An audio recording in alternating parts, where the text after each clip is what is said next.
You're listening to the Mike on the Right podcast. Hello, friends, and welcome to another edition of the Mike on the Right podcast. This is Monday, October 27th, 2025, and yes, I am broadcasting from the heart of the heartland in central Indiana, the crossroads of America, the great Hoosier State.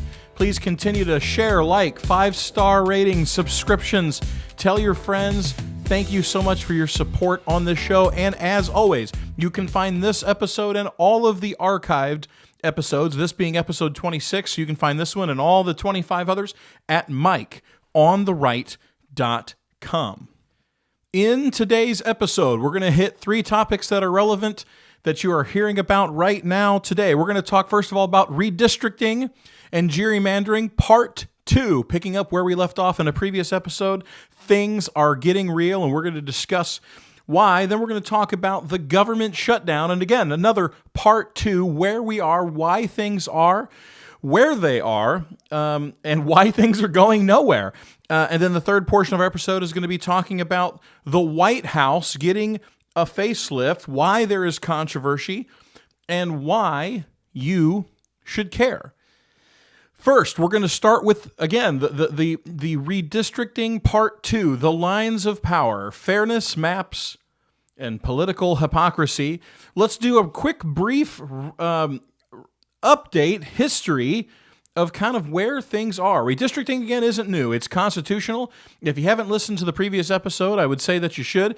Every 10 years, states redraw their congressional maps based on the census data because of population shifts, whether states get more or less districts, whether the population has grown or shrunk, and the number of people in each district changes, and so the lines can change. But oftentimes there is a manipulation of those lines all across the nation, and we call that gerrymandering, which again goes all the way back to 1812 when Massachusetts Governor Elbridge Gerry approved a district so twisted a newspaper called it a salamander. And that is how the gerrymander was born. Of course, both parties have done it through the 1900s. The South used it to dilute black vote. And by the 1980s, computer models made it an art form. And so today we are seeing a whole new battle. President Trump, Vice President Vance, and Republicans all across the nation are saying, hey, we have always been having the screws put to us by saying we have to follow all these stringent rules and everything that people don't like are going to get challenged in the courts. Whereas other states, especially blue states, seem to get away with gerrymandering their maps. And why is that right? Why should there be a double standard? And let's talk about that double standard for a second. Now, I'm going to give you my opinion, but I want to give you some details first. This is hard facts. This is data. This is not filtered. This is the truth. And so we look in states like Massachusetts. We look in states like Maine and New Hampshire. And these are states all across the Northeast especially that get anywhere from 35 to, I think the highest being closer to 45% Republican vote in those states. And do you know how many congressional districts there are in the traditional Northeast? 0 Republican districts, even though 35 to 45% of the vote is Republican. And you know how you get that? When you don't draw maps like Indiana's, where we have maps that are based on communities of like interest. We don't use any other type of data to get where we get. And we get a natural 7-2, even though certainly you could say that there may be some more Democratic votes in some areas, but at least the number isn't 0. So the entire Northeast is at a disadvantage because people are, if the average is somewhere, I think I saw the average of all those states was somewhere in the 40 percentile. So why are there at least not 30%? Why is there at least not 3 in every 10 congressional districts being Republican in the Northeast? It's because of the gerrymandering that Republicans get called out for, but Democrats, especially in the Northeast, seem to get a pass. Now, I'm not saying that Republicans haven't taken advantage of gerrymandering, and I ultimately think gerrymandering is wrong, and my position has been, Like in the state of Indiana, our maps are pretty great. I wish we wouldn't have to change them. But it seems like by the time you hear this episode that Governor Mike Braun is rumored to be calling a special session of the General Assembly specifically to address Indiana's congressional maps and whether or not they should be changed. And I support Governor Braun in calling this session. Why? It doesn't matter what you think about redistricting. We all can agree that it is the legislature's job. So the governor is doing the right thing by saying, I support this. I'm going to call a session, as the Constitution says that I, as governor, can do. Here, legislature, here is your job. Here's the things that I have laid out for you that you need to look at. I don't know if there'll be other things other than redistricting. We'll know tomorrow, but certainly redistricting is number one. And then they're going to get to work, and whether they pass it or not is up to them. Now, what I can say is that it is, if I get it. Again, I think Indiana's maps are great, but I get it. At the national level, we are playing at a disadvantage when multiple states, it's not just one, it's not just two, it's like 7 or 8 Democratic states that have, especially again in the Northeast, that have 0 Republican representation. I can understand why Republicans all across the nation, I'm talking Florida, I'm talking North Carolina, I'm talking about Texas and Missouri, that these states have said, you know what, if they're going to do this, if we can't beat them, right, we can't get them to agree that gerrymandering is wrong, so we got to join them. Because it's an imbalance. And again, there's also a lot of folks that say, and I agree in many circumstances, that the census of 2020 gave us improper and incorrect numbers. Now, again, I don't think that affected Indiana nearly as bad. But if we're going to play the national game, look, I trust Indiana's legislature on redistricting to do the right thing for Hoosiers and to do the right thing for the nation. It doesn't matter if I agree or disagree. Yeah, I think Indiana's maps are great. I think we have a model for the nation. If everybody else would follow Indiana's model, it's not about drawing Republican districts. It's not about drawing Democratic districts. It's simply about if you would simply draw maps based on communities of like interest. Don't do what Illinois does, where there's some like 250-mile-long snake of a congressional district, which people in one part have never heard of the folks in the other part, the town name or what have you, or that they're nothing alike. Just if people would just pick up what Indiana has done, the maps would be entirely more fair. And I would certainly say that it would help out Republicans a little more than it does today. It is difficult in today's climate for Republicans to get a whole bunch more congressional districts. Again, could you imagine that if Republicans got 30% of the districts, let's say they're at a complete disadvantage in the Northeast, and they got 30%, 3 in every 10 congressional districts in the Northeast, how that would change things for Republicans? And that's not a partisan call. That's just simple fact. And you can change some things in California, and then you're going to change some things in Texas, and now you're going to change some things in Missouri, and now you're going to change some things in Indiana. And hell, Illinois should absolutely change, but they're not going to because they're completely Democrat dominated because of Chicago and people like, Governor Pritzker. They're never going to change that in their legislature. But could you imagine if they were more drawn that way? There's that's the exact reason why Democrats in the Northeast aren't going to let it happen. So it creates this again, I don't like it, but it's the fact, it is the truth that Republicans are at a disadvantage in congressional districts across America, and especially in places like the Northeast. So places like Indiana, places like Missouri, places like Texas are going to step up, and they're going to right the wrong in the best way they know how. I have said this time and time again. I wish we did not have to do this. But it looks like we have been given no choice, and I trust Indiana's legislature, I trust Indiana Governor Mike Braun to step up and to do the right thing. So it sounds like Governor Braun's going to call. By the time you listen to this, that may already be a foregone conclusion. He may have called it by then. The rumor is he's going to do it on Monday. You'll hear this on Monday. I'm recording this on Sunday. So we'll find out. But I'm telling you right now that objectively, you cannot look me square in the face and tell me that things are fair in the Northeast for Republicans. Period. And if all 50 states would agree to do things based on a certain criteria of communities of like interest rather than partisan gerrymandering, if that were to occur, this wouldn't be a problem. But since that's not going to happen, since no one is going to force them to do it, including their legislatures, including their voters, and the courts oftentimes won't get involved in these type of matters. Sometimes they do, but most of the time they don't. Then you have left states like Indiana no choice. And so I applaud Governor Braun for calling the session to allow the legislature to do their job. Now, however they do it is entirely up to them. If they decide to pass new maps, great. If they decide not to pass new maps, I think there's a firestorm coming from the White House, but it is their job to do, and I applaud Governor Braun for opening the door to let them do it.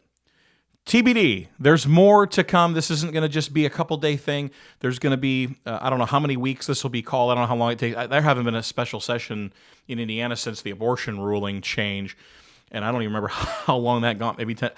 Don't quote me, but I'm guessing in the next week or so, we're going to see some movement on this matter. Let's move on to the next topic. We're going to talk about another part two, the government shutdown, something we discussed before. How did we get here? A quick brief history of where things are, or how they got here, what's holding things up, and what are the real costs to the American people. As you know, the federal government funding, not your tax collection, right, but their ability to spend the taxes that they've been taking out of your paycheck since the government has been shut down, has expired since the last continuing resolution because we are unable to get a budget. We'll talk about that in a second. And without agreements on appropriation, the shutdown has commenced. And House Republicans offered a stopgap, which has been called a clean continuing resolution. And all it did was say, hey, these are the current spending limits that we agreed to last time. Let's delete nothing. Let's add nothing. Let's leave it the same for, I think it was 7 weeks. Which half of that has expired in fighting about it. And we will deal with this. It kind of kicked the can, but hopefully it'll allow us to actually write a budget, something that has not been done in a long time. And Democrats, led by Chuck Schumer and the Senate Democratic Caucus, because the House passed the bill, the Senate has not been able to pass the bill, and it's because Senator Schumer has been hijacked by the left-wing, progressive wing of his party, have continually rejected the Clean CR on the grounds that it lacked their policies and priorities, which they wanted to add a ton more spending. They wanted to add things back that they lost on the big, beautiful bill and through the reconciliation process. And they have time and time again admitted that this is leverage for them. And I get it. Even though they can certainly stop things in the Senate because we have the cloture motion issue, and I don't support blowing up cloture through the nuclear options, which cloture, by the way, is 60 votes. You need to get 60 votes. So it creates some sort of onus of bipartisanship in the Senate. That's how you get past filibusters. It's how you get to limit the amount of debate. The bill, of course, could then pass by a simple majority, but you have to vote to stop through cloture, limiting the amount of debate so that things don't stop. The result has been that federal agencies have faced furloughs. They've shut down. Some are working like air traffic controllers without pay, military without pay, these essential workers, which are and these critical services are under threat. Where I just read that I think it was yesterday that LAX airport had to shut down with a ground stop because they couldn't get enough air traffic controllers. That's happening all across the nation. Some were calling in sick, kind of protesting them not getting paid even though they're having to work. And I've got to say this. Again, this is a fact. This is not a partisan statement. But when the Republicans offer hey, you want to fight about your priorities as Democrats. You want to give, greater Medicaid funding. You want to give, money to whoever. You want whatever it is you do. I'm not here to slam that today. I understand why you want to do that. But a continuing resolution, by definition, that's not what this is. Continuing resolutions should never include new spending unless certainly there's some sort of emergency. None of this is an emergency. The emergency is that the government is shut down and we have no funding, so we can't pay the essential. Again, you can make all the jokes about all the kinds of non-essential federal workers across the fruited plain. Go ahead.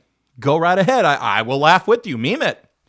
But the military... and the different, CIA, FBI, and the air traffic controllers. Like, these people should be getting paid to do their jobs. They execute a necessary, essential function, and they still have to work and not get paid for it. Which, again, the air traffic controllers have a little bit more flexibility to call off. It's hard for someone in the military to do such a thing. But you've got to absolutely be kidding me that we're going to try to use the CR to shoehorn some things that you lost. You lost an election.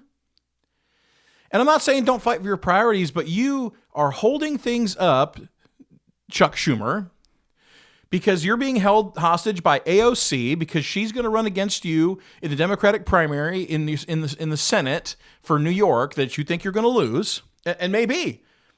And instead of doing the right thing and standing up, which essentially is pass this CR clean and fight for your priorities in the budget. You know what? And if you slow down a budget and there's another continuing resolution that has to happen, fine. That's your prerogative. But don't use a clean CR. Again, it's not like it's adding any Republican priorities. And so my take is this. The American people cannot be held hostage by this. I know that people are going to listen to this and say, Mike, this is a super partisan statement. That you've already made one partisan statement today, and you're going to make another one today. It's like, well, yes, I'm a conservative. I'm a Republican. But you can't argue that a clean CR that adds nothing and deletes nothing isn't the right way to go. It is the right way to go. You cannot look me in the face and tell me that a continuing resolution should be used to add more spending for things and priorities you already lost, which was the mandate of the American people when Republicans were swept into office in the House and the Senate and the White House.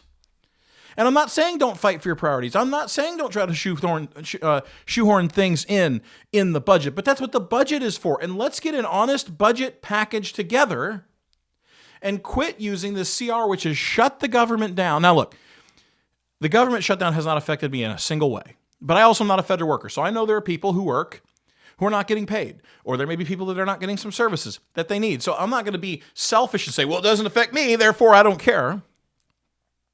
But what I am going to tell you is that passing the clean CR and then going into budget negotiations for an actual physical, full fiscal year budget is the right thing. And if you continue, and I would applaud Republicans, because again, I don't believe these polls. There's all these Republicans are the ones getting hammered on the shutdown. Everyone sees it as their fault. I don't believe that's true. I believe that more and more people are seeing, and I'm not saying that maybe that didn't start that way because Republicans are in charge, right? But Republicans have tried to pass this thing like 10 or 12 times since the government has shut down, and it was essentially this is clean. Nothing more, nothing less. It's the same thing you agreed to the last time. How can what you voted on last time not be acceptable now? It's because you're trying to use the leverage and trying to shame Republicans into putting in funding that, one, they don't agree with, and two, should be done in a budget anyway, not in a continuing resolution. And so I will shut down. The Schumer shutdown rolls on. And I would call Senator Schumer and say, hey, you know what? Grow a backbone, pass the continuing resolution, and then get into negotiation mode on the budget and pass a budget. I don't want to be back here in 8 weeks, in 2 months, doing this again, having this leverage again. And I know that Republicans have taken advantage of this in the past. I think it's wrong to add anything through a CR. But we have to move forward with getting the government open again, getting these folks paid that need to be paid, and getting to budget negotiations. And that's what should happen. That's not a partisan statement. A partisanship would be Republicans trying to add or delete something through the CR. They're not doing that. The Democrats are trying to add something through this and delete things. They're trying to delete all that money that was going to help rural communities that was added through the big, beautiful bill that they want to remove this fund. Like they're adding a bunch of things and they're trying to delete things. Republicans aren't doing that at all. And I don't even agree with the CR's dollar amounts anyway. I think that things should be drastically cut, but it's not what a CR is for. Let's work through the budget. I got to move on or this episode is going to go long. Last item I have for you today is we are going to look at a story that's getting a lot of headlines, but few principled takes. a lot of outrage. And that is the demolition of the east wing of the White House and the building of a new ballroom at the White House under President Trump. Let's talk about how we got here, why some are upset, and why I think when you look at the context, this is the smart and right move. Let's look at 1600 Pennsylvania Avenue, the Executive Mansion. Has never been a static building. There's been additions, renovations, complete rebuilds at times. One time it was burnt down. You know, Harry S. Truman found the house structurally unsound and carried out a full gutting in 1948. Roosevelt added the West Wing to give the president separate offices from the rest of the building. Woodrow Wilson and others added colonnades and wings to accommodate the changing needs. And the East Wing itself, which was originally built in 1902, but expanded in 1942, housed the First Lady's offices, social functions, etc. In other words, presidents have modified the people's house over time for changing functional, representational, symbolic needs, and renovation, addition, subtraction is part of the tradition. And I believe that adding a ballroom to the White House would be... Now, let's talk about that. So President Trump and his administration announced in July of 2025 that the building of a new ballroom at the White House, roughly 90,000 square feet, including replacement offices for some of the spaces that have been taken out by the demolition of the old portion, with capacity for hundreds of guests and, of course, the staff, was going to be located on the side of the East Wing. And initially the pledge was nothing would be torn down, but I know that some of that has changed through some of the architectural stuff. And again, I'm not going to argue one way or the other that it's the East Wing was an addition to the White House in the early 1900s, renovated in 1942, and it was to cover, especially in the 1940s, the Presidential Emergency Operations Center that is underneath the ground so that you couldn't see anything. So that was plopped on top of that so that it would help hide it from anyone who may be coming to Washington, D.C. to bomb it, take it over, what have you, in World War II. Critics have raised concerns that this is not historic preservation, that we're tearing down trees and gardens and offices, and that there hasn't been any formal oversight. Supporters say that this is a long overdue functional upgrade. The existing event space for the White House, which is the East Room, which is a lovely room. It's a beautiful room. It's a big room, but it's not that big a room. Holds far fewer guests, and many of these state functions are forced into tents, which is an expense, or they have to be held offsite altogether. And what a shame to not be able to use the White House for official functions and state dinners and bring whatever. Make the list. Why shouldn't we have an operational location that the White House can be used and connected to, a building that's connected to the actual existing structure of the White House to host things like this? Some people see this as tearing down a wing of the White House as disrespect or misuse of a national treasure. Others see the timing, and by the way, private funding, not a single taxpayer dollar. President Trump is both paying for it himself and has gracious donors who are going to add to the historic nature of the White House by adding something on that will be useful for generations to come. And the media isn't helping us. And so everyone is out, not everyone, liberals especially are outraged because, you know what, if Kamala Harris came up with this, if Joe Biden had come up with this would be a grand, oh my goodness, look at all these private dollars. He really loves America. But because President Trump's doing it, it's like, what a hateful shrew. I can't believe him and his, multi-billion-dollar buddies are walking in here and just making this place whatever. He's physically tearing down the White House like he's tearing down the Constitution. Give me a break. I would support this if President Biden was doing it. I would support this if President Obama had done it. He added a basketball court, by the way. We've had pools added. We've had rooms added. We've had wings added. We've had gardens added. Now, I get this is probably the largest one in a generation, but this is not unprecedented. And folks that are just using this to just down Trump because they don't like him, again, I don't care. If President Obama had built this, I would have been, and got private dollars for it. This is awesome. We should be adding to the White House for the functional needs as the U.S. has grown in power and in importance and the number of people that come to the White House and how much it's used for? Absolutely. So my takeaway is this. I get it. It's a historical building. The main mansion is intact. The East Wing was added in 1900 and majorly added onto and renovated in 1942. We're not breaking down some major piece of history because most of the history in that building anyway happens either in the mansion or in the West Wing now. Not saying that the White House isn't a wonderful piece of history in every sense, but it has been added to, subtracted to, and it is time for the next era in the White House to be able to host these same events when we have state dinners of countries and leaders from all over the world to be able to come to the White House and actually be there and not be in some giant tent with heaters that cost money to manage and you got to secure. Like, why would we do that when we can do this and it won't cost the taxpayers a single dime? It's not a partisan issue for me. Trump, Obama, Clinton, Biden, George W. Bush, any of them had come up with this idea and got it privately funded for sure. Heck yeah, let's do it. Let's absolutely do it. Let's stop there are a lot of partisan things that are important. Whether you're Republican or Democrat listening, a conservative or liberal listening, whether you are libertarian or Green Party or whatever, plenty of things to fight about that are worth fighting for. In addition to the White House that has been added on for a century, that's not the one. You're missing the mark. Folks, thank you so much for listening today. It has been great to be with you again. 5-star rating, shares, likes, tell your friends about the show. Again, all of these episodes, this is episode 26. This one and the 25 others can be found on MikeOnTheRight.com. Thank you for listening. Have a great week.